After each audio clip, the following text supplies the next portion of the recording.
The subject matter that this is drawn from is the philosophy of Vedanta. Vedanta.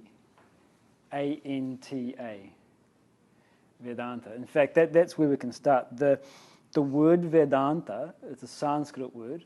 It's made up of two other separate words, Veda and Anta. So the word Veda, anyone familiar with the word Veda? Knowledge. Yeah, they are scriptures. The Vedas are the scriptures. So the word Veda means knowledge. The word Ayurveda is the knowledge of longevity. So the word Veda means knowledge. The word Anta means end. So Vedanta then is the end of knowledge. Okay. So this is the end of knowledge. End. E-N-D. I think I might be doing a lot of spelling in this first one until you guys get used to my accent. So the end of knowledge, which sounds kind of counterintuitive because, as we know, the more you learn, the more there is to learn. Every branch of knowledge that you enter into, you recognize all you're doing is extending your boundary of ignorance.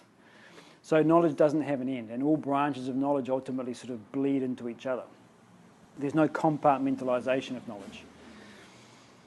So when we talk about end of knowledge, what does that possibly mean? Okay, so this is talking about the knowledge of life and living. That's its subject matter.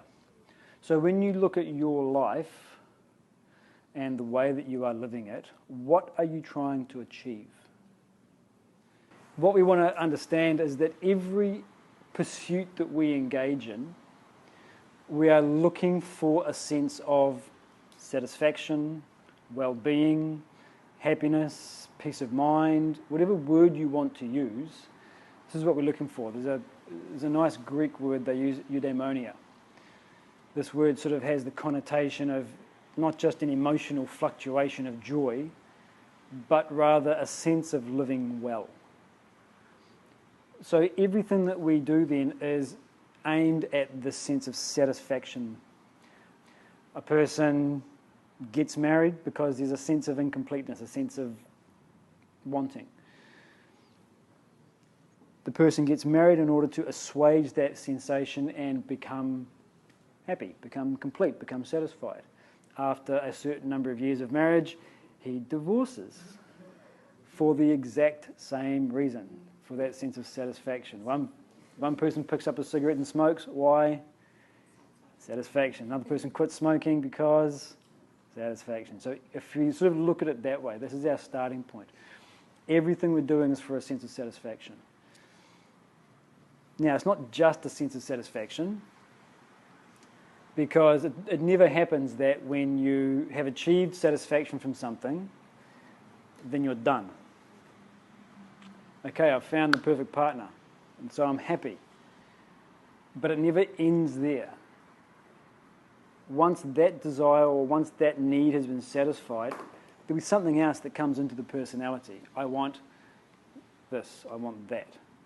So the idea is that it's not just satisfaction that we're looking for, but we are looking ultimately for permanent, unbroken satisfaction. Unbroken. So you go and watch a movie, right? You enjoy it, you come out of it. As you walk out of the movie theatre, you know everything about it. You know the plot lines, you know the character arcs, you know the cinematography and the acting quality and all the rest of it. It doesn't happen that you have to go back in and watch it again to get the knowledge of that. You know it. Satisfaction does not have this quality. It never happens that we gain satisfaction from something and say, well, I don't need any more satisfaction. I had it once. I know what it's like. I've tasted satisfaction. I'm dissatisfied now, but who cares? I know what satisfaction is like. That does not happen. We keep going back to satisfaction over and over and over again, all through our lives, all through our predecessors' lives. So this is the starting point. Now, if you knew how to gain permanent, unbroken satisfaction, what else do you need to know? The first person to get it that quick. Nothing. Once you know that, you don't need anything else. Now, that doesn't mean that you won't engage in other activities. You may engage in getting a certificate in yoga. You may engage in family and career and travel and art and all these beautiful things that the world has to offer. But you're not doing it now with this dependent sense of, I need it for my satisfaction. You'll do these things just as a natural expression of your nature.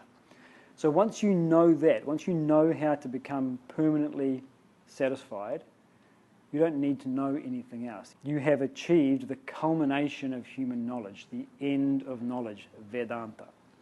So this is the purpose and the purview. This is the scope of Vedanta.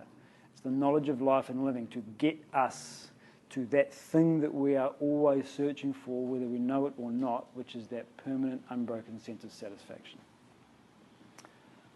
Okay, any questions on that before we shift on?